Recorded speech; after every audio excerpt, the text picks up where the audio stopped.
Dear students, welcome to the course Introduction to Metaphysics of Sanskrit Language, and this is lecture 20. In the previous lecture, I explained a few of the topics which summarize the content of our course. Today we are going to discuss evolution till modern Indian languages from Sanskrit. So here you can see in the diagram, in the first circle we are having Sanskrit, and the first extension of that is Pāli. Second extension is Prākṛta. Third extension of the same language is Apabhransh, which are none but the modern Indian languages. So how this journey is completed? What we are having right now in the form of our regional languages, they are modern Indian languages, and they all are Apabhransh of the root language Sanskrit, because they all carry the words or vocabulary of the Sanskrit, not the sentence structure, not the verb structure, vocabulary. Shabdakosh wahi hai. That's why it's a much easy thing to translate any text of Sanskrit to the modern Indian languages or Apabhransh or Indian regional languages, then to translate the corpus of Sanskrit language to the other foreign languages. Because the restriction of the vocabulary is always there, the limitation of vocabulary is always there. Now the first point you need to know that Sanskrit term was used to address the Vedic language when?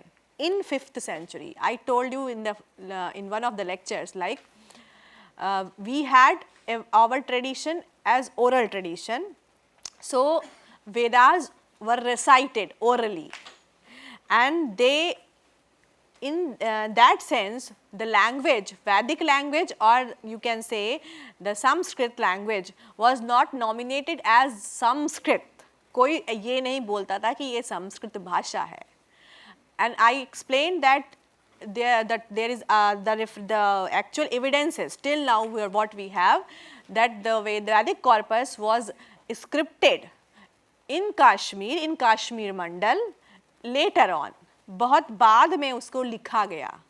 So till the 5th century we don't have any evidence that till the 5th century or before 5th century there was no nomination of this word Samskrit with reference of a भाषा. किसी भाषा का नाम नहीं था. संस्कृत का मतलब होता था, if you split the word Sanskrit, it will be some upsarga, some prefix, then kri, then ta. Ta is suffix, sam is prefix, kri is the root. So sam denotes a samyaka rupena, perfectly done. Kri means done. The verb is, sam means perfectly, kri means done, and takar means past tense. So that which has been perfectly created is known as SAMSKRTA. आप किसी भी चीज के लिए ये शब्द इस्तेमाल कर सकते हैं.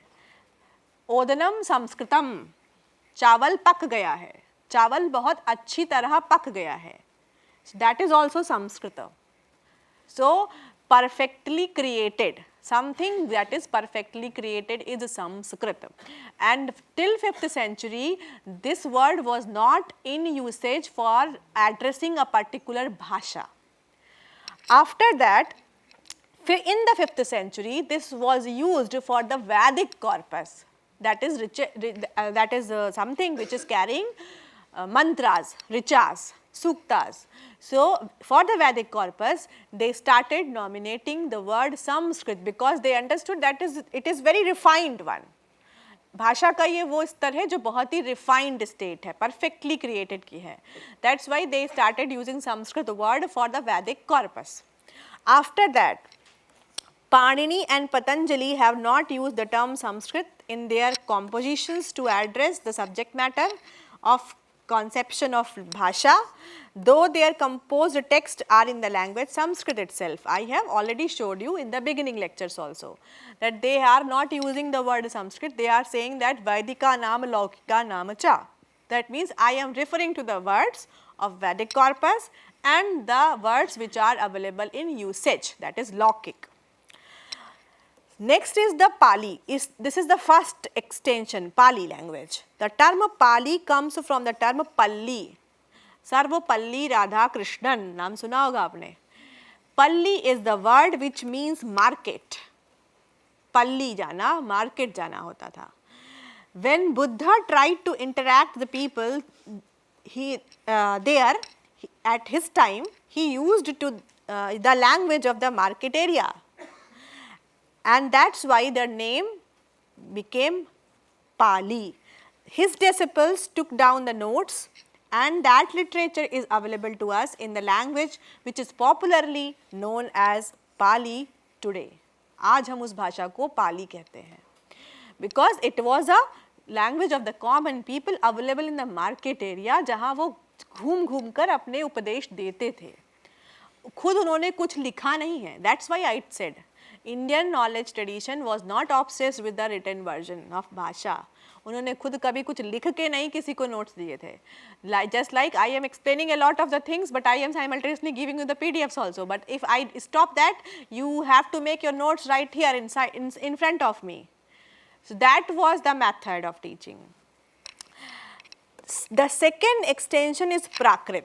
After Pali, the second extension is Prākṛta. Each language has two dimensions. One is the SAMSKRTA, the perfectly created one, the standardized one, and the Prākṛta, that means the natural one. So Prākṛta is the term which is denoting the natural one, and this is the language which is popularly used in Jain text. That's why I told you that we have history of ideas, history of knowledge, not the history which is focused or obsessed on dating something, because we consider reality and time both as cyclical existence. Cyclical, they are in cycle. Reality यानी कि सत्ता और काल यानी समय cycle में है, चक्र में है. So automatically you are not going to be able to identify the beginning and the end point. So it's a concept of idiocy for us, for our scholars, to date something back. They never wasted their time and energy in dating the things as per the Kal. They understood that Kal is a mental construct, it doesn't have the original existence or the real existence. But here we have the history of ideas, and that means history of knowledge. So we have Charvakas, Jain, Bauddha, and then there are Sankhya, Yoga, Vedanta, Mimamsa, so many of the darshanas, so many of the scholars, they all are presenting the knowledge in their own variations or understandings, and that is available to us. So Prākṛta is that language which is available as the bhasha of Jain text. Next and the last one, the third extension is Apabhransh. In modern Indian languages which are possessing the literature from 11th to 14th century onwards, they possess the vocabulary of the Sanskrit words in either tatsama mode as it is or tadbhava mode modified from the original one, and they are known as Apabhransh of Sanskrit. Just like ek, dvi, tri, chatuh, panch, Shashti. In Odia also we are having the same words for denoting the numbers. Same words. कहाँ से आ रहे हैं? संस्कृत से आ रहे हैं. Shabda, it itself used in the Malayalam as it is to denoting what? Noise. Shabdam, ma kuru, that is Shabda नहीं कर रहा है, वो भी एक ही बात है. So we are inheriting the vocabulary of the language Sanskrit in our regional languages today, and that's why they are considered to be the part of Apabhransh. So in this way we have the three extensions: first extension, second extension, third extension, from Sanskrit to Pali, from Pali to Prākṛta, and from Prākṛta to Apabhransh. This is the way how our languages have passed through the journey of ideas or knowledge. Then I started the course from the Rigveda itself, that means Vak Tattva, Vak Sukta. So I am taking you back from here to that topmost point to summarize everything. if you start investigating the complete corpus, because I touched 2 corpus, one is the Nigama Shastra, second is the Agama Shastra. I gave you the references and evidences from both of them. Started from the Nigama Shastra, then I took you to the Agama Shastra, then I gave you the complete holistic picture of the mantra and kundalini to give you the idea of so many layers of the bhasha or vaka tattva. Language and Upanishads. In Upanishads itself, Paravak represents the determination of the will power. Pashyanti represents what to say. Still the differentiation has not come into existence. It is yet to begin. Madhyama is collective air or in the form of a thought. At the base to say, and Vaikhari is the expressed or uttered version. This has been explained to all of you. All the senses including speech depends on the vital air or prana shakti, or we can say that pran is the substratum of all. So basically our vital air is responsible for creating the sounds. That's why even this table can create a sound. So you don't, and we need to have this understanding that bhasha is not the copyright material of only human beings. So at the level of dhvani, each and every entity possesses bhasha. As per Mandukya Upanishad, at vacant state we are bahish pragya. Just like right now, forcibly also you are trying to be awake. So we are bahish pragya. You are trying to concentrate your energy or to make your energy to listen to the external stimuli, to receive the external stimuli in the form of shabda, whatever I am uttering. This is bahish pragya. जब हम जाग रहे होते हैं, हम बाहर की ओर होते हैं. This is bahish pragya. Senses are directed outside, outwardly. In dream, when you are in dream, speech dissolves in breath. You are only breathing. उस समय कुछ बोल नहीं रहे हैं, अभी आप सो गए हैं. So your speech dissolves in breath. That becomes antah pragya, and that's why I told you that dream state is dominant of function of manas. जब मनस बहुत तेजी से काम करने लग जाता है, वही हमारा स्वप्न का अवस्था है. So in dream state we are antah pragya. Senses are introverted, or we can say we possess involuted cognitive apparatus in the dream. So all the cognitive apparatus, all the senses which are are not actually involved in receiving and responding to the stimuli, now they are becoming dissolved into the subtler ones. So that becomes antah pragya. तो अंदर अभी भी आप जानते हैं कि आप कौन हैं, तभी आप सपना देख पाते हैं कि उससे मिलने पहुंच गया, उसको पिटाई कर दी. जो each and every kind of bhav or frustration, depression, happiness, unfulfilled desires, whatever you are having, that are present in the dream. Antah pragya.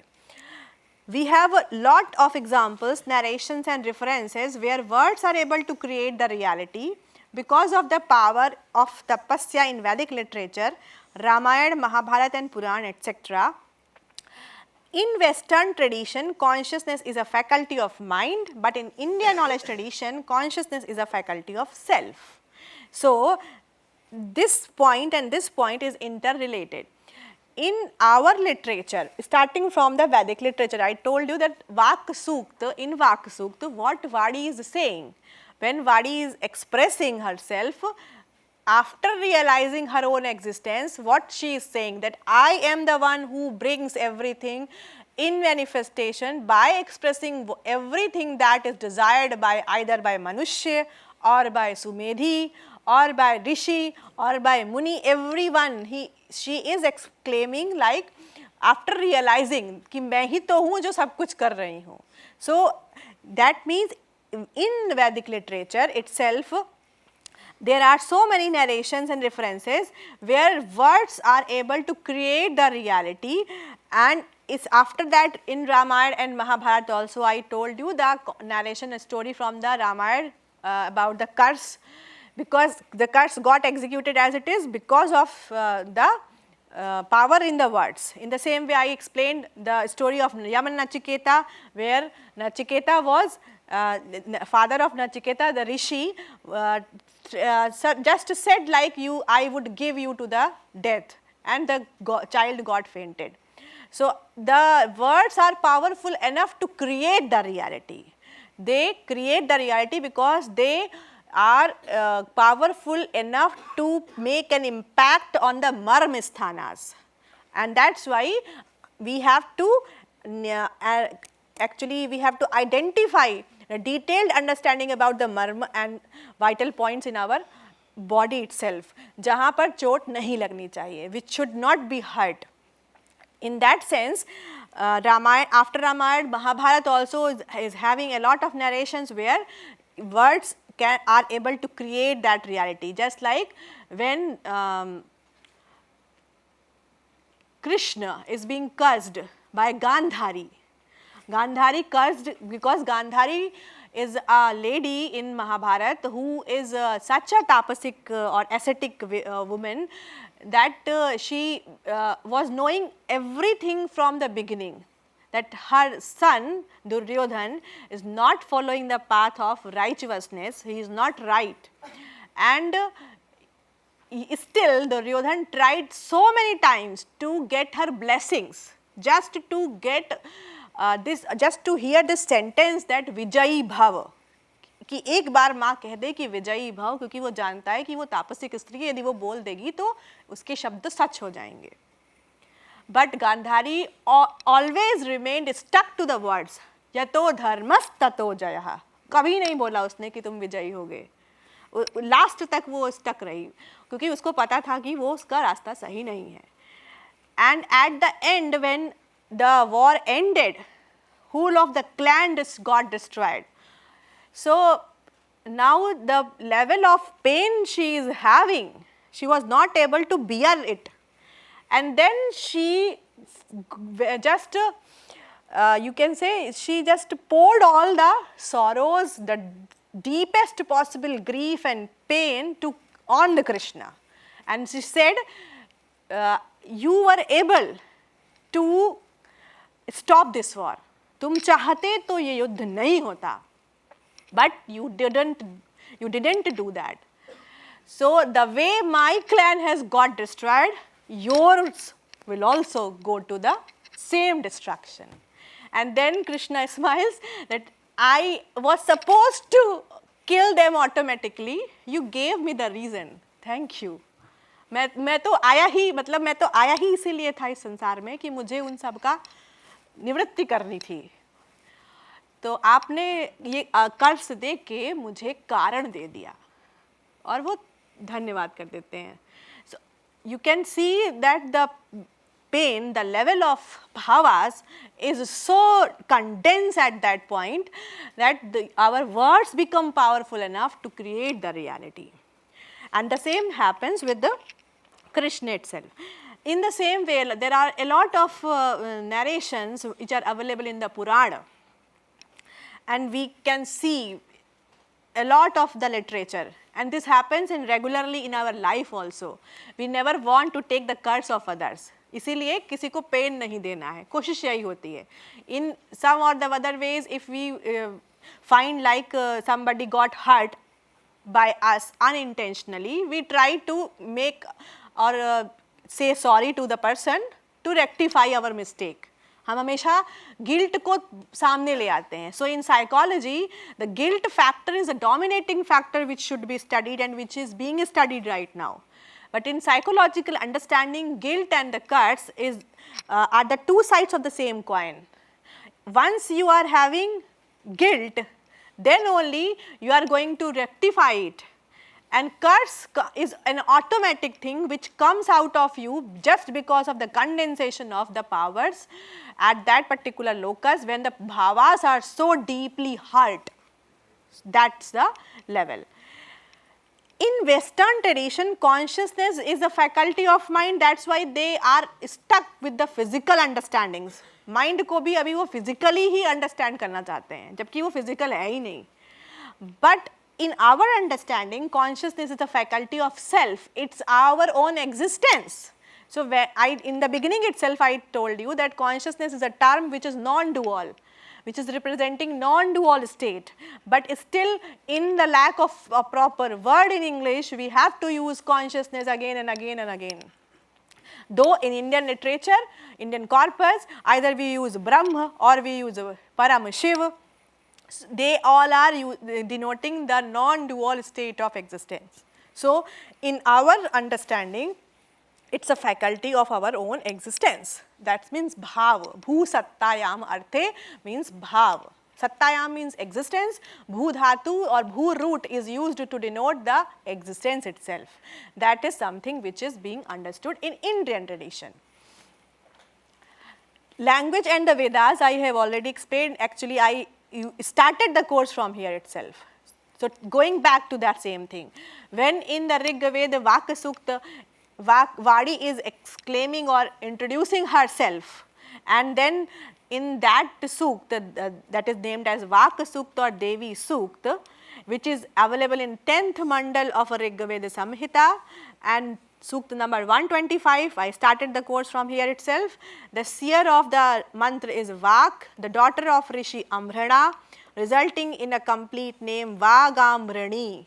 Vak means Vag, Vadi, Vak se Vag ho gaya, Sandhi ki wajah se, modification in the sounds as per the rule of Sandhi, Ka becomes Ga. So, Vag, Amrana, Amrana is the Rishi, so from Amrana, the daughter of Amrana becomes Amrani. So, Vagamrani Sukta.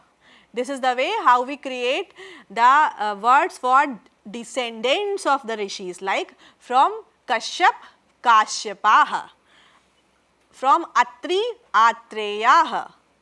In the same way, there are so many Rishis from whom we link our descending, or you can say our generations, in the name of the recitation of Gotra, not through the blood lineage, but through the knowledge tradition. जिस clan से हम खुद को जोड़ के रखते हैं वही हमारा गोत्र होता है. उस ऋषि को हम जानते हैं ज्ञान के कारण, हम ज्ञान संतति हैं, उस ऋषि से हमें ज्ञान प्राप्त हुआ है. दैट्स वाई हम उससे खुद को जोड़ना चाहते हैं या उसकी वो लीनिएज याद रखना चाहते हैं. Here name Vagambhrini is the complete name for the daughter of Rishi Ambhrina, that is Vak. The Devata is also Vagramrani, meaning that the seer completely identifies with the scene in this sukta. That's why I said after realizing her own existence only, Vadi is narrating who she is.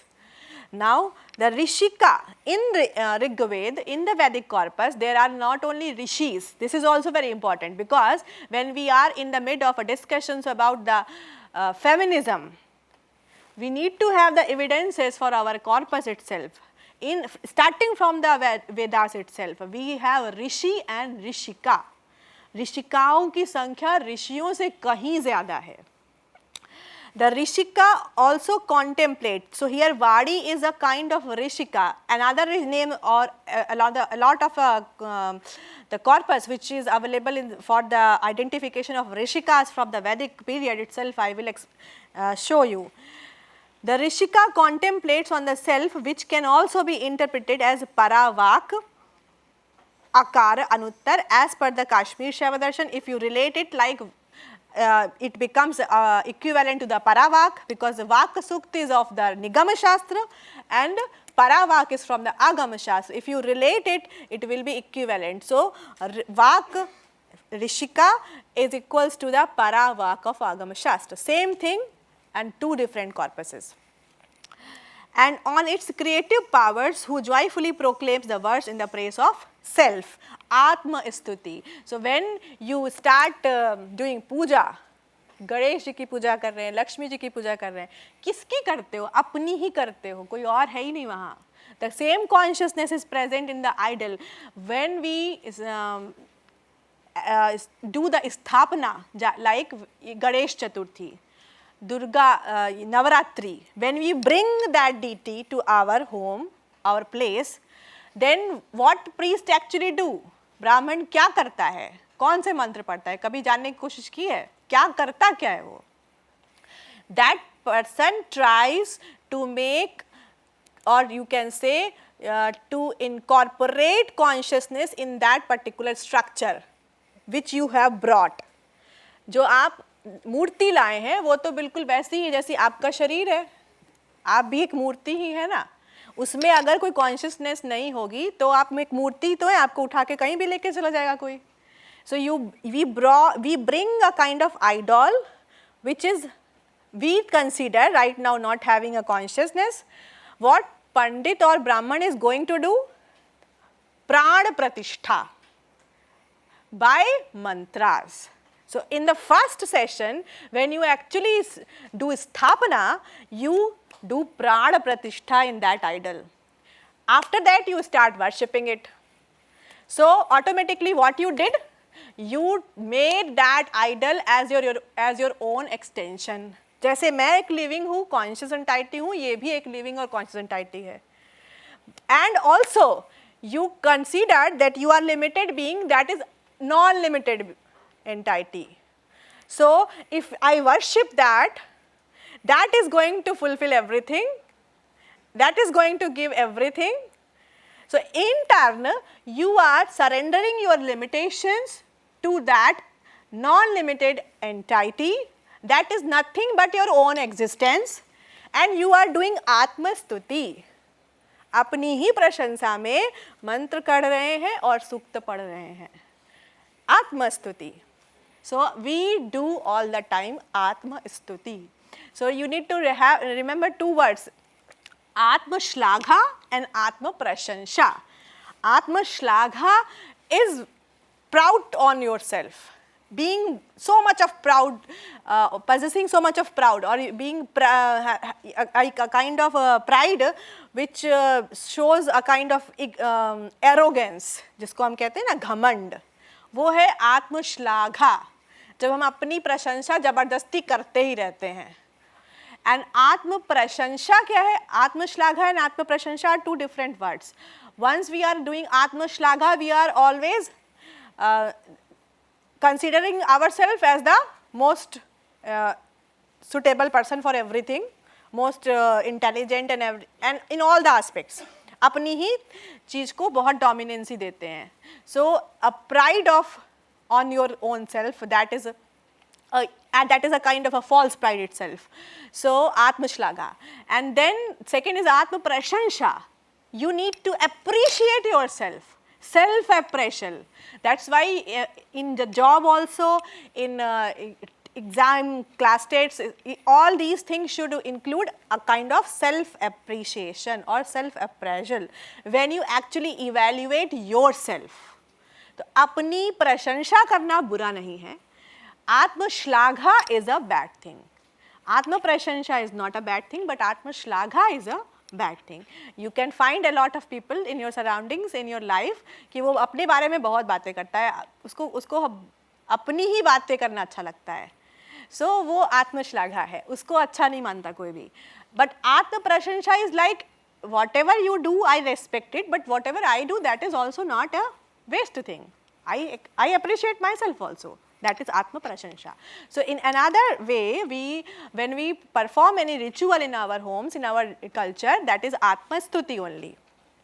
Thus, the discourse of language in Indian intellectual tradition starts from the Rig Veda itself, and there are a lot of Rishikas in the Vedic literature who are Tapasic Stri Shakti, they practice meditation and contemplation, and then having magnified powers to directly perceive the reality as it is. So Rishi and Rishika both are available in starting from the Vedic corpus itself. After that, in Mahabharata, in Ramayana also you can get the references, but maximally they are richly present in the Vedic literature. Just like a story is for Usha or Sandhya. Sandhya is a brahmacharani and she is a rishika, जिसको हम आज समझते हैं शाम को संध्या. In our homes, a lot of people practice around 5 to 6, in between 5 to 6, when the sun is going, or you can say the luminosity is disappearing. They consider that is the joining phase between the night and the day. So that becomes a Sandhya. In the same way, Brahma Muhurta, for the Brahma Muhurta, that is a Sandhya period, joining between the night and the day. So Sandhya. So basically there are two Sandhyas. So Sandhya is a tapasik stri who is brahmacharani, who performs the yajna in the ashrama with the rishis. You can find the narration in the Rig Veda itself. And from there itself a lot of narrations are also available. If you get the time, then you can find it out. Summarizingly in our course, what we have understood, like sound is eternal. Number one, sound is eternal, नित्य है, पहली चीज़, कभी destruct नहीं होगी, कभी begin नहीं हुई तो कभी डिस्ट्रक्ट नहीं होगी. So it's eternal, नित्य. It is in waves. The only thing which happens is that we can't hear it always due to our limited capacity. Indians do not record particular event. We generalize whatever is relevant for human life.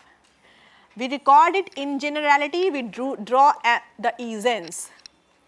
किसी event की recording, just like the workshop is going on, so many cameras, event is being recorded. This was not the practice for Indian corpus. Event is not recorded, the essence is recorded.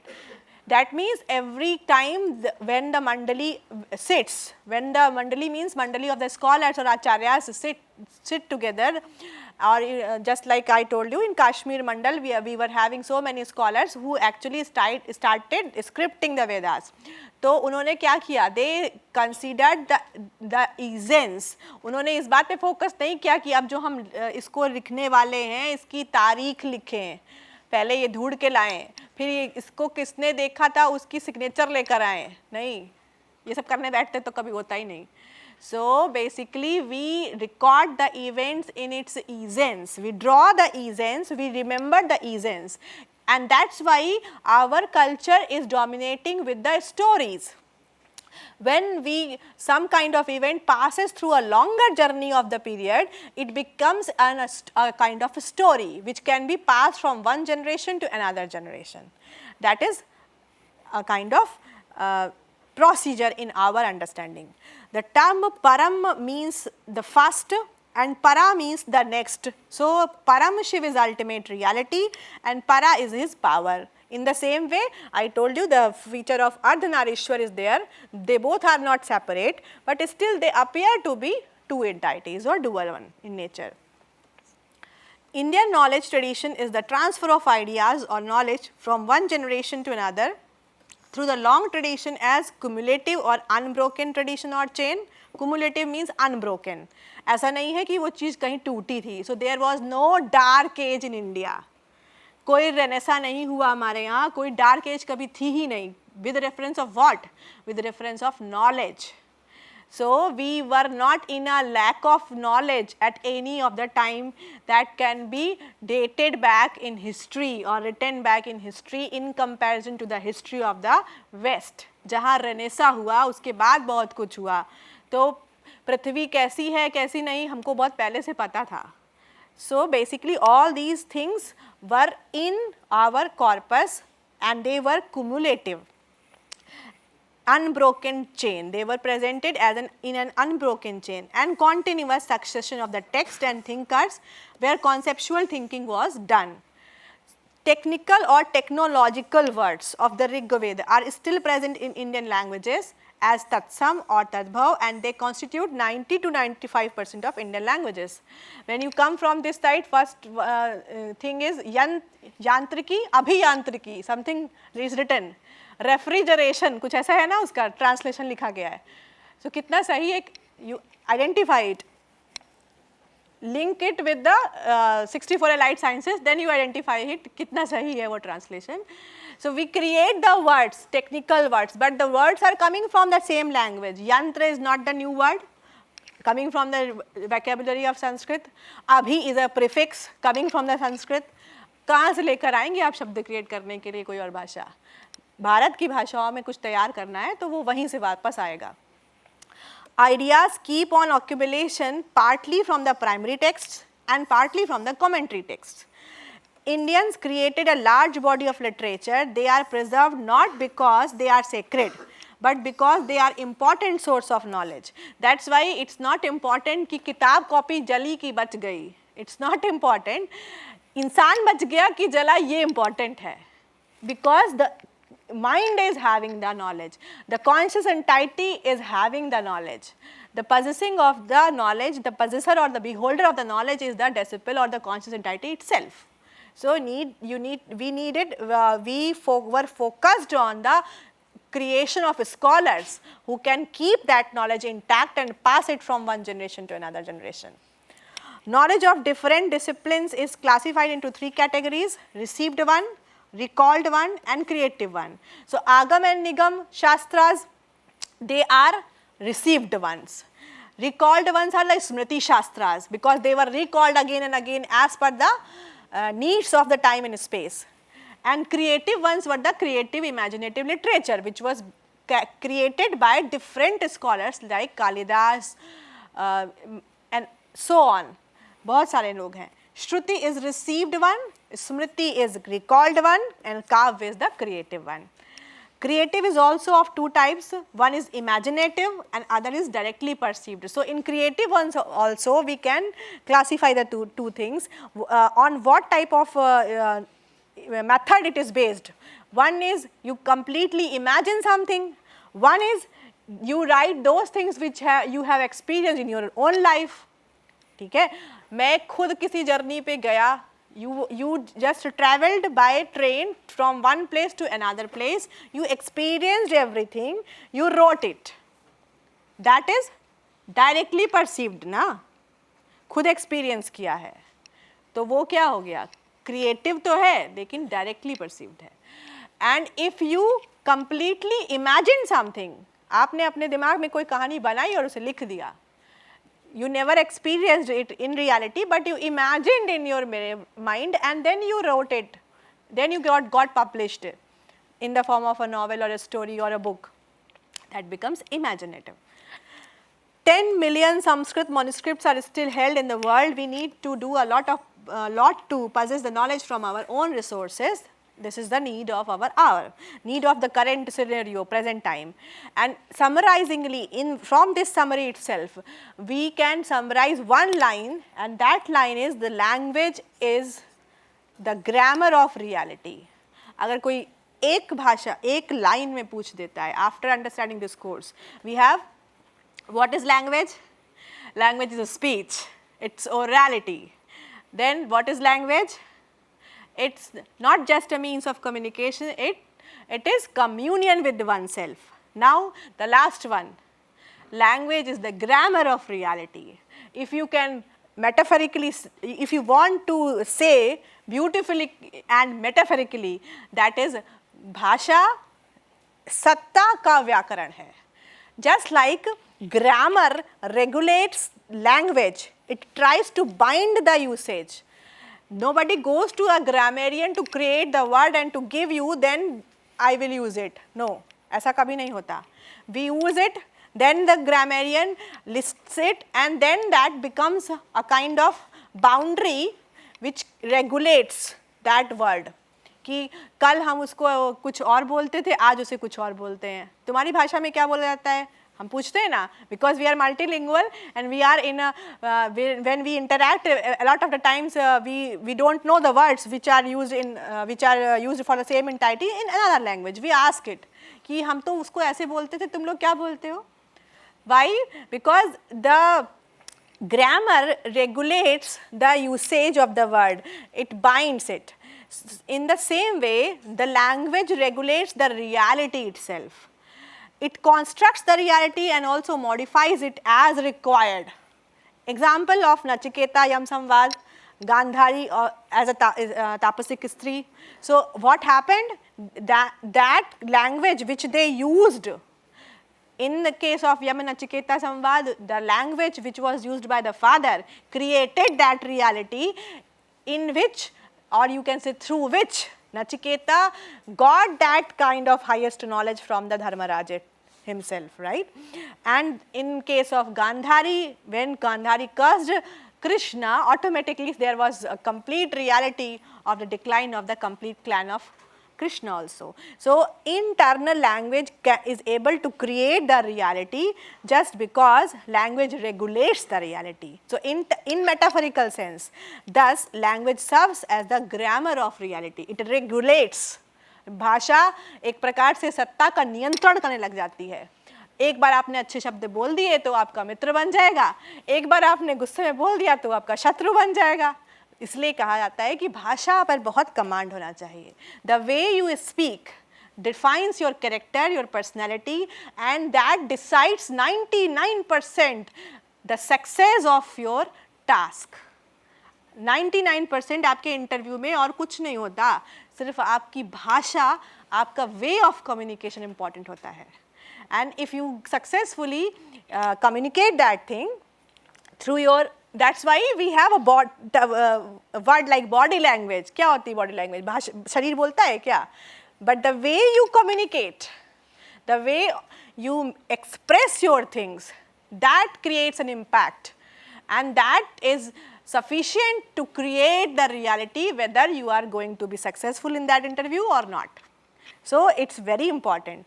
So what are the suggestions available here for the studying of the language after going through this course? That there are three main suggestions. Number one, translation, which is a kind of a blunder, specifically if it is done from Sanskrit to the foreign languages without having a deep knowledge of each and everything which is available in Indian corpus. Nobody should try to attempt to make a superficial translation. That creates misconceptions and that creates a lot of bigger conflicts. So translation should not be done without in-depth understanding of cultural journey of भाषा.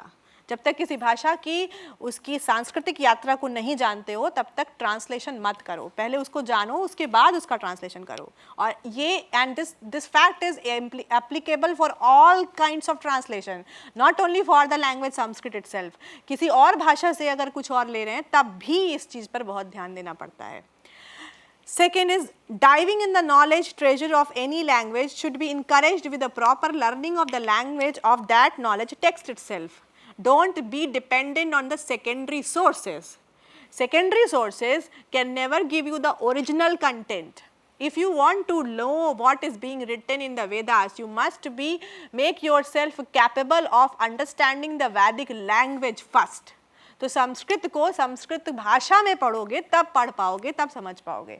अगर संस्कृत को अंग्रेजी भाषा में पढ़ने के बाद समझना चाहोगे तो नहीं समझ पाओगे. इसी प्रकार से all the Indian regional languages, if we try to learn them, we need to speak and first to listen, then to try to imitate और speak. Then automatically you would be able to learn that language.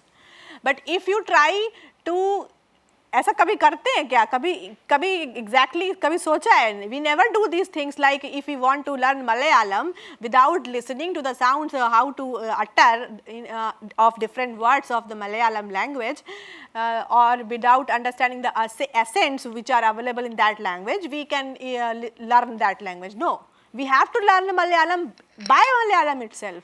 We cannot use English for learning Malayalam. The same thing is for Sanskrit itself. Sanskrit को अगर सीखना है तो संस्कृत भाषा में सीखना पड़ेगा, इसलिए पहले भाषा सीखो तब उसका कॉर्पस पढ़ो. Superficial translations do not serve the purpose. Rich vocabulary and usage is the last and the best evidence of existence of a language.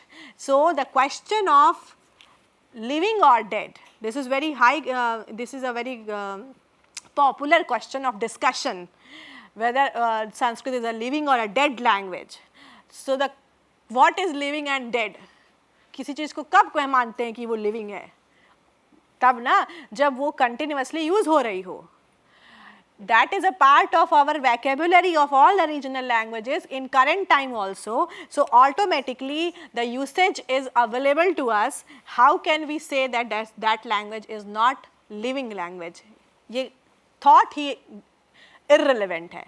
So basically the last one is representing the restrictions or misconceptions which we are right now having, just because we think that it is not there or somebody has made us to think like that it is not there. But it's not the truth, it's not the reality, because still we are practicing the same vocabulary, and in lok, in usage, the same vocabulary is practiced again and again by everyone right now also. So in turn, bhasha is the grammar of reality. That is the last and the essence of the course. So, with this thing we are ending our course and unit 5 also. After studying this course also, there are few concepts which are still having a curiosity or creating a curiosity among the students. I will discuss them also with the list of the questions in the next class. So, for this lecture this is sufficient. Thank you.